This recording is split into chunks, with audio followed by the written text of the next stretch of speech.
मयंक, आवाज आ रही है मेरी बेटा? शायद आवाज नहीं आ रही है या वो सुन नहीं रहा है, क्या बात है? रोहन आप पढ़िए। रोहन आप नहीं पढ़ते हैं। रोहन आवाज आ रही है बच्चे?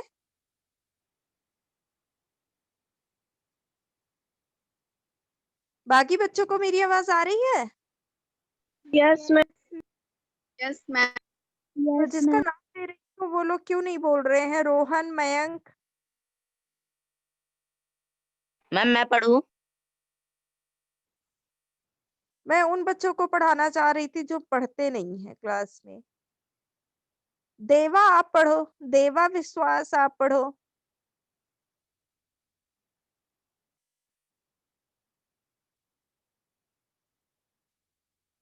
सब बच्चे हैं कहाँ? Switch on your videos everyone. सभी लोग अपना पहले वीडियो ऑन करिए। Switch on your video everyone, तभी मैं पढ़ाऊंगी। जवाब देना होता है बेटा अगर मैम कुछ पूछ रही है। देवा ने नहीं किया, देखो जिसका नाम ले रही थी। मयंक, रोहन ने भी नहीं किया। यस मयंक, पढ़िए आप। मैम कहाँ से? अशोक चंडीगढ़ में रहता है, यहां से पढ़ो।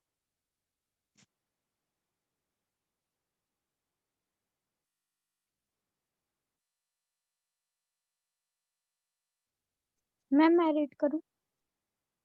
अशोक चंडीगढ़ में रहता है। अशोक की आयु आयु 10 वर्ष है। अशोक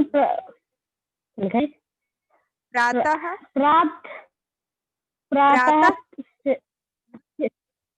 प्रातः शेर करने जाता है। अशोक जी अशोक मैम आगे आगे नहीं दिखाई दे रहा अशोक के बाद। हाँ, जिसके जाता है पास के बुक बाद। है वो देख के बताओ क्या लिखा है यहाँ पे। अशोक के बाद क्या लिखा है वाक्य? कौन सा शब्द लिखा है?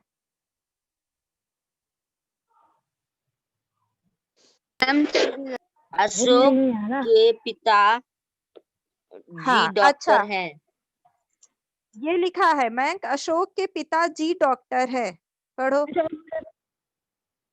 अशोक के पिताजी डॉक्टर है क्या? हाँ, और आगे? मैम यह अशोक का घर है। हाँ, उसके नीचे वाला भी पढ़ो। उपयोगित वाक्यों को पढ़ते समय अशोक नाम के बार बार आने से भाषा बहुत उत्पत्ति हो गई है। मैम आगे नहीं दिखाई दे रहा। हो गई है बात। उसे प्रभावशाली बनाने के लिए। बहुत है। उसे प्रभावशाली प्रभावशाली बनाने के लिए हमें अशोक संज्ञा के स्थान पर कुछ स्थान पर, स्थान अन्य लिखा है। शब्द का प्रयोग करेंगे। स्थान पर करेंगे जैसे जैसे अशोक की चंडीगढ़ में रहता है। में रहता है। अशोक आयु 10 वर्ष है। उसकी आयु 10 वर्ष है। अशोक नहीं लिखा है बेटा, उसकी आयु। उसकी आयु वह प्राप्त प्रातः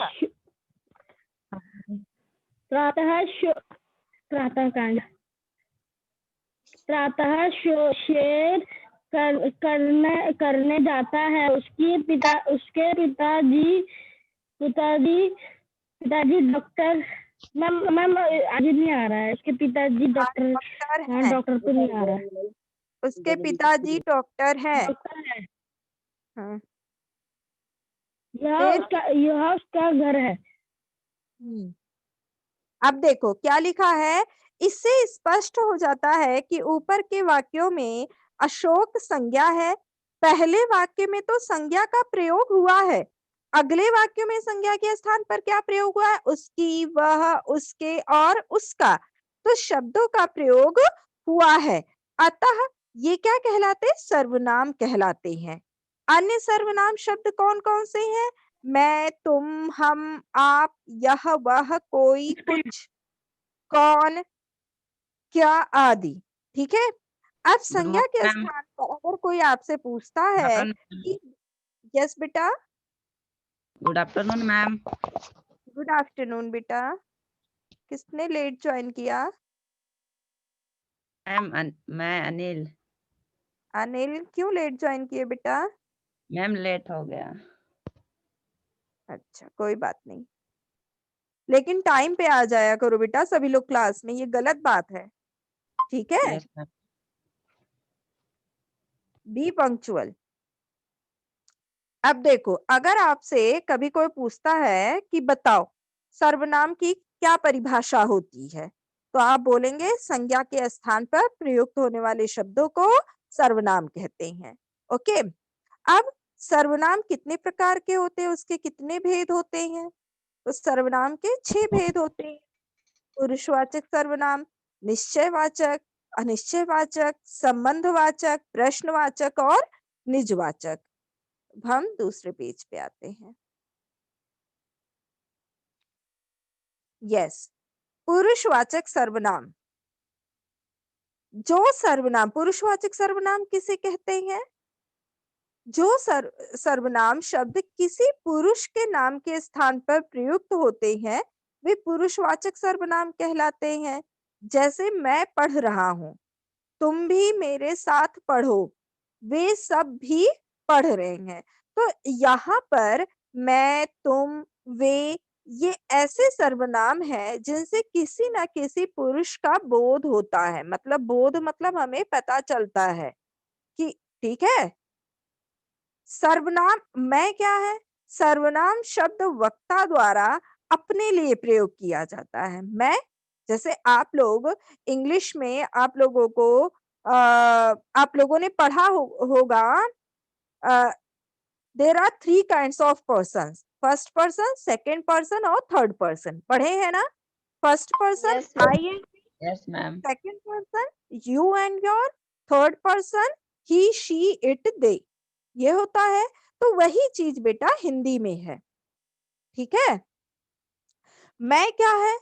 मैं फर्स्ट पर्सन हो गया है। ठीक है। मैं क्या है? फर्स्ट पर्सन हो गया है। जिसको क्या कहते हैं? उत्तम पुरुषवाचक सर्वनाम। जिसको क्या कहते हैं? उत्तम पुरुषवाचक सर्वनाम।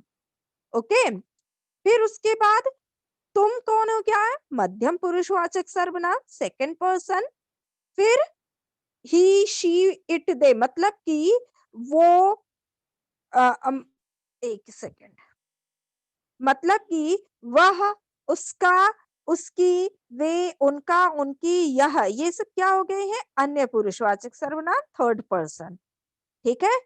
तो ये चीज आप ध्यान में रखना कि पुरुषवाचक सर्वनाम अगर कोई आपसे पूछता है कि बताओ बेटा, वैसे तो सर्वनाम 6 प्रकार के होते हैं, लेकिन पुरुषवाचक सर्वनाम के कितने भेद होते हैं? अगर आपसे कोई ये पूछता है तो आप बताओगे 3 भेद होते हैं, उत्तम पुरुषवाचक, मध्यम पुरुषवाचक और अन्य पुरुषवाचक सर्वनाम। अब उत्तम, देखो उत्तम पुरुषवाचक जैसे मैं, ये हम किसके लिए प्रयोग करते हैं? मैं सर्वनाम शब्द वक्ता द्वारा अपने लिए प्रयोग किया जाता है। जो मध्यम पुरुष होता है वो किसके लिए प्रयोग होता है? श्रोता, जो सुनने वाला होता है। दो लोग आपस में बातें कर रहे होते हैं तो जो दूसरा व्यक्ति होता है वो मध्यम पुरुषवाचक हो गया। और अन्य पुरुषवाचक वह, उसकी, जिसके बारे में हम दो व्यक्ति मिलकर जिस व्यक्ति के बारे में बात कर रहे होते हैं। ठीक है। जैसे करण और कुणाल दोनों भाई आपस में बात कर रहे हैं। क्या बात कर रहे हैं? कि जीवेश तो बहुत नटखट बच्चा है। किसके बारे में बात कर रहे हैं? वह तो बहुत नटखट बच्चा है, ठीक है? तो वह कौन हो गया है? वह तीसरा पर्सन हो गया है ना, तीसरा व्यक्ति पर्सन हो हो गया गया। है। यस। तो उसको जिस सर्वनाम शब्द का प्रयोग वक्ता द्वारा किसी अन्य के लिए किया जाता है, उसको क्या बोलते हैं? अन्य पुरुषवाचक सर्वनाम। ठीक है? अब देखो उत्तम पुरुषवाचक सर्वनाम यानी कि फर्स्ट पर्सन में कौन-कौन आता है? उसका उसमें कौन-कौन से शब्द होते हैं? मैं, मेरा, मुझको, हम, हमारा, हमको। मेन तो क्या होता है? मैं और हम होता है, तो मैं से ही तो मेरा बनता है, ठीक है? मैं, मेरा जैसे इंग्लिश में रिफ्लेक्सिव प्रोनाउन होता है ना, वैसे हिंदी में है मैं, मेरा, मुझको, हम, हमारा, हमको। अब मध्यम पुरुषवाचक तू, तुम, तेरा, तुम्हारा, आप, आपका। और अन्य पुरुषवाचक सर्वनाम वह, उसका, उसकी, वे, उनका, उनकी, यह आदि। तो ये हो गया पहला पुरुषवाचक सर्वनाम। समझ में आया सभी को? कोई डाउट? No ma'am. दोनों नो। सबको आ गया है ना? Yes ma'am. ओके मयंक, बाद में मैं पूछूंगी, मैं टेस्ट लूंगी, ओरल टेस्ट। ठीक है? लास्ट क्लास में हमने कारक भी पढ़ा था, तो नेक्स्ट वीक में मैं सोच रही हूँ कारक और सर्वनाम का ओरल टेस्ट रखूंगी। Okay? Okay ma'am. Yes ma'am. Yes ma'am. और सभी को वीडियो ऑन करके बैठाऊंगी, ऐसे नहीं बैठाऊंगी, वीडियो ऑन करके बैठाऊंगी, तब मैं क्वेश्चन पूछूंगी। ओके? Yes ma'am. मैम। तो इसलिए अगर यस आपको एक गलती से दूसरा पेज खुल गया, अगर आपको कहीं समझ में नहीं आता है, कोई डाउट है तो पूछ लिया करो तुरंत। ठीक है? अब आते हैं दूसरा कौन सा आ गया हमारा? निश्चयवाचक सर्वनाम। दूसरा कौन सा आ गया है? निश्चयवाचक सर्वनाम। तो निश्चयवाचक सर्वनाम का क्या मतलब होता है?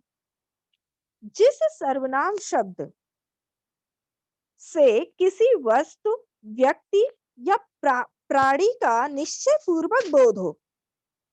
जैसे मैं कहूंगी, अगर तुम लोग मेरे सामने हो, ठीक है, तो मैं कहूंगी ये मेरे बच्चे हैं, ये मेरे क्लास के बच्चे हैं, तो श्योरिटी के साथ मैं कहूंगी ना, कॉन्फिडेंटली कहूंगी ना। ठीक है? आपके यस पास मैम।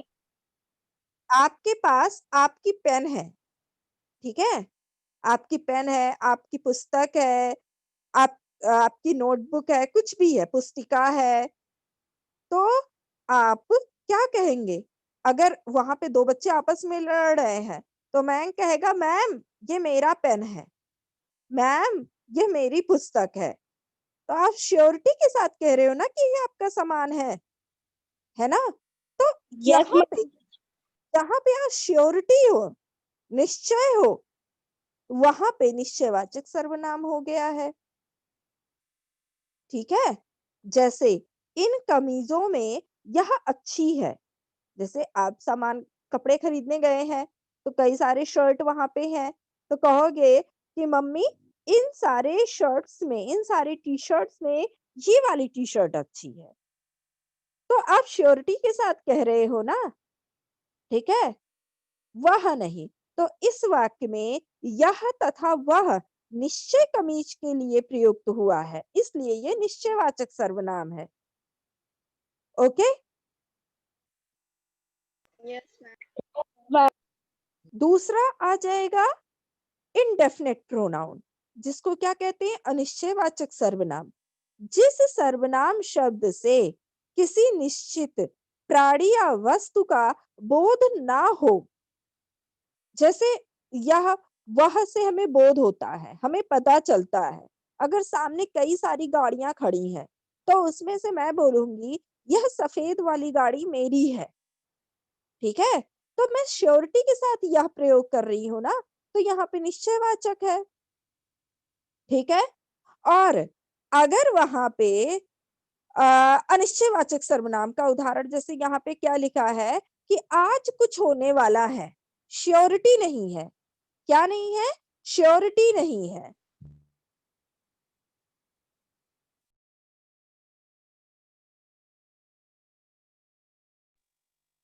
तो जहां पे श्योरिटी नहीं है वहां पे अनिश्चयवाचक सर्वनाम होता है।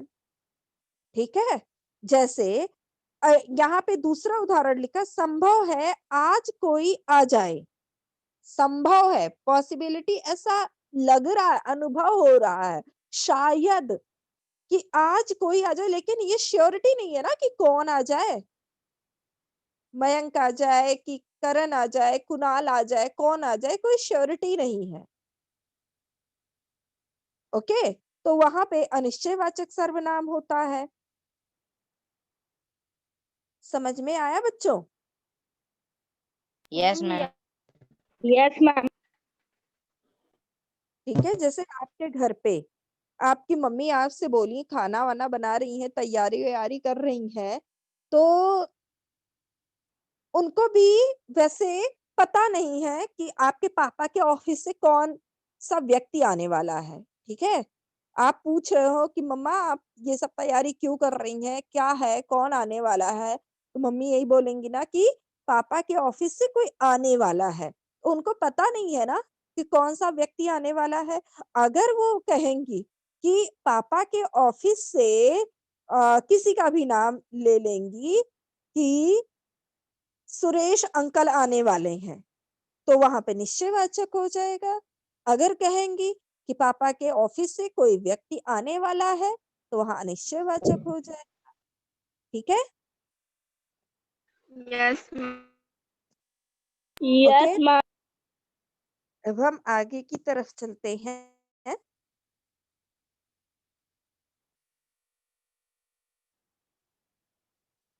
नेक्स्ट है संबंधवाचक सर्वनाम, रिलेटिव प्रोनाउन। जिस सर्वनाम शब्द से एक बात का दूसरी बात से संबंध प्रकट हो, उसे संबंधवाचक सर्वनाम कहते हैं। जैसे जो करेगा सो भरेगा, जिसकी लाठी उसकी भैंस। अब इन दोनों वाक्यों में जो, सो, जिसकी, उसकी ऐसे सर्वनाम है जो वाक्यों में संबंध जोड़ते हैं, अतः ये संबंधवाचक सर्वनाम है। जैसी करनी वैसी भरनी, है ना, कहावत है ना, जैसी करनी यस मैम। भरनी। और ऐसे कहावत याद दिलाओ।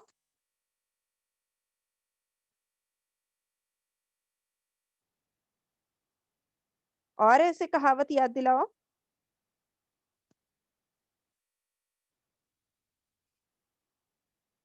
याद है किसी को?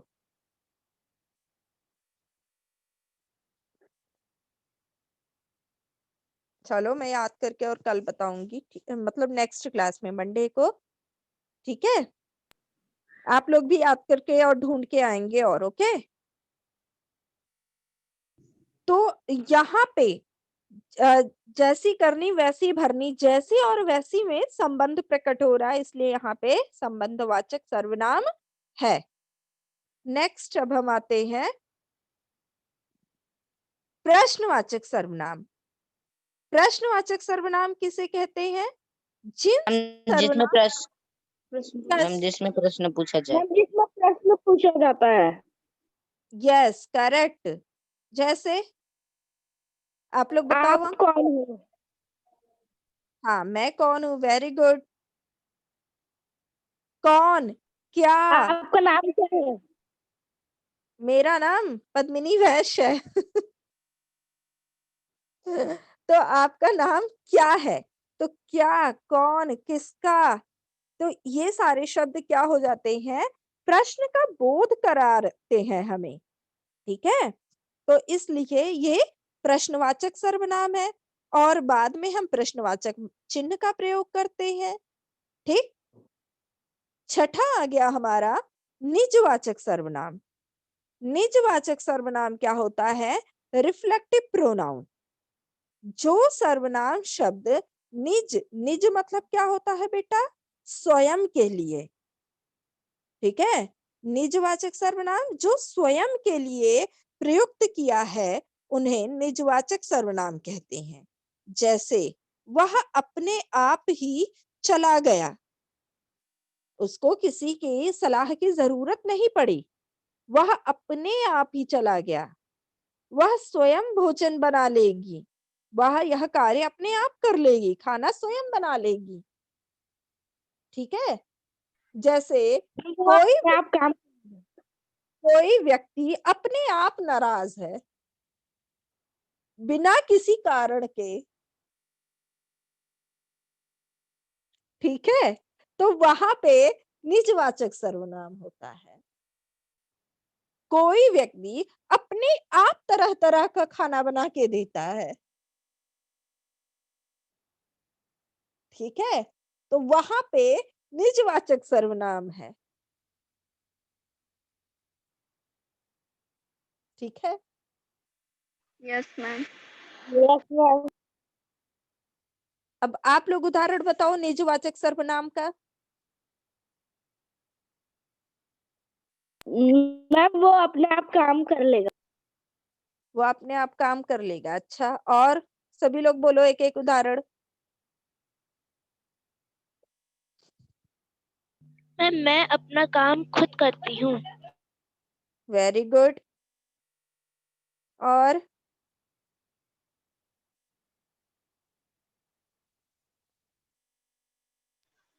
वह स्वयं चला जाएगा। सही है। और उदाहरण बोलिए। मैम वह स्वयं ही अपना कार्य पूरा करता है। ओके। मैम वो मेरे साथ खेलने चले जाएगा। अपने आप ही चला जाया गया। वह अपने आप ही चला गया। वो अपने आप ही चला गया। ठीक है। सही बता रहे हो आप लोग। निजवाचक सर्वनाम। एक मिनट बच्चों, बैक हो गया। मैम वो मेरे साथ खेलेगा। वह मेरे साथ खेलेगा। अगर आपसे कोई व्यक्ति नाराज है, जैसे ये मुझे तो ठीक यहाँ पे इतना ठीक नहीं लगा इस वाक्य में।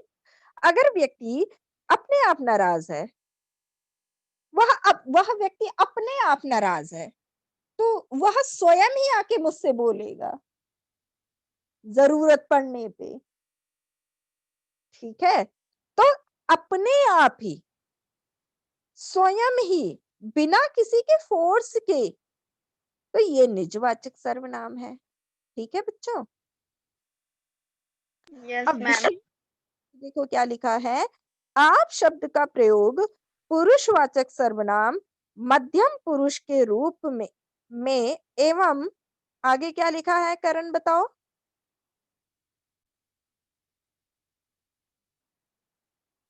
करण और कुणाल,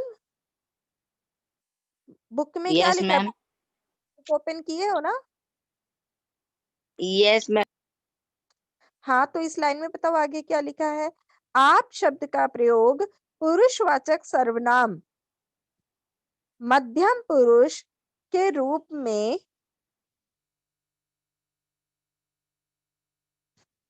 किया जाता है, ये लिखा है। वह निजवाचक सर्वनाम दोनों रूपों में होता है। अच्छा, तो मध्यम पुरुष के रूप में एवं निजवाचक सर्वनाम दोनों रूपों में होता है। तो आप कहाँ जा रहे हैं? ये पुरुषवाचक सर्वनाम भी है और वह अपने आप ही आ जाएगा, ये निजवाचक है। आप कहाँ जा रहे हैं? जब ऐसे शब्द का प्रयोग वाक्य के प्रारंभ में किया जाता है तो वह पुरुषवाचक बन जाता है, और जब वाक्य के बीच में किया जाता है तो वो निजवाचक बन जाता है। ठीक है। अब सर्वनामों की रूप रचना। जिस प्रकार संज्ञा शब्दों में कारक चिन्ह विकार उत्पन्न करते हैं। विकार मतलब परिवर्तन। उसी प्रकार सर्वनाम शब्दों के साथ कारक के चिन्हों का प्रयोग करने से उनके रूप में विकार आ जाता है, मतलब परिवर्तन आ जाता है। जैसे लिंग के कारण पदों में कोई परिवर्तन नहीं होता, अर्थात स्त्री पुरुष दोनों के लिए एक समान शब्दों का प्रयोग किया जाता है। अतः किसी सर्वनाम पद का लिंग उसके साथ प्रयुक्त क्रिया के रूप से जाना जाता है अथवा उस संज्ञा पद से जाना जाता है जिसके स्थान पर उसका प्रयोग किया गया हो। जैसे वह जा रही है, कौन जा रही है? शालिनी। वह अभिषेक जा रहा है, वह जा रहा है, कौन जा रहा है? पुल्लिंग में अभिषेक। तो यहाँ पे क्या कहा जा रहा है कि लिंग के कारण पदों में कोई परिवर्तन नहीं होता, दोनों के लिए वह शब्द का प्रयोग किया गया है। ठीक है, लेकिन हम उसमें अंतर कब जानेंगे? वह संज्ञा पद से जाना जाता है। ठीक है, जा रही है अगर कोई बोलेगा तो हम समझ जाएंगे कि ये स्त्रीलिंग की बात कर रहे हैं, मतलब किसी बालिका की बात कर रहा है। और जा रहा है मतलब ये किसी बालक की बात कर रहा है, किसी बॉय की बात कर रहा है। ठीक है, वे जा रही हैं, वे जा रही हैं, तो ये हम रिस्पेक्ट में वे बोलते हैं, वे जा रही हैं।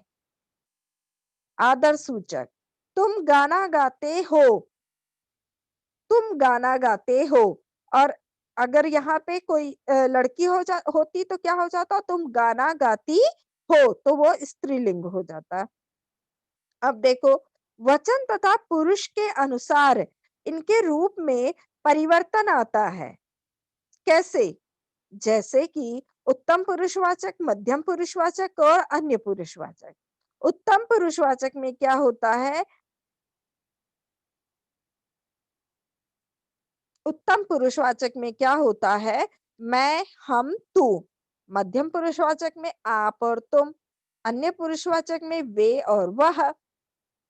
ठीक है, तो वाक्यों में प्रयोग करने के लिए सर्वनामों की रूप रचना 4 प्रकार से होती है। जैसे मैं, तुम पुरुषवाचक सर्वनाम, यह, वह, कौन, क्या, जो, सो निश्चयवाचक सर्वनाम, प्रश्नवाचक सर्वनाम और संबंधवाचक सर्वनाम। कोई अनिश्चयवाचक सर्वनाम, आप पुरुषवाचक निजवाचक सर्वनाम है।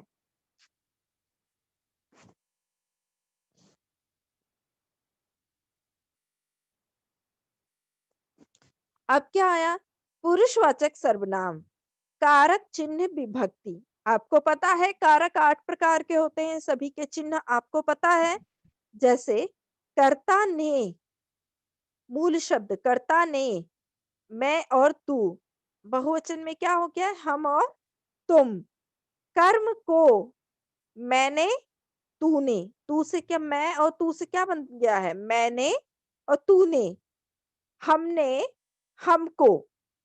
ठीक है, करणवाचक सर्वनाम। आप करण का चिन्ह जानते हैं? से और द्वारा। मुझे, मुझसे, द्वारा, तुझको आदि। हमें, हमसे, हमारे, द्वारा, हम,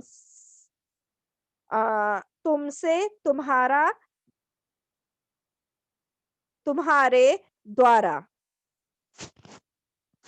ठीक है, फिर उसके बाद संप्रदान का क्या कारक का चिन्ह होता है? को या के लिए। मुझे, मुझको, मेरे लिए। तुझे, तुझको, तेरे लिए। और बहुवचन में क्या हो जाएगा? हमें, हमको, हमारे लिए। तुम्हें, तुमको, तुम्हारे लिए। समझ में आ रहा है ये चीज?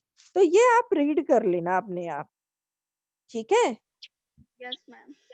ये आप लोग रीड करके Yes, ma'am. सोया क्लास में, नेक्स्ट क्लास में।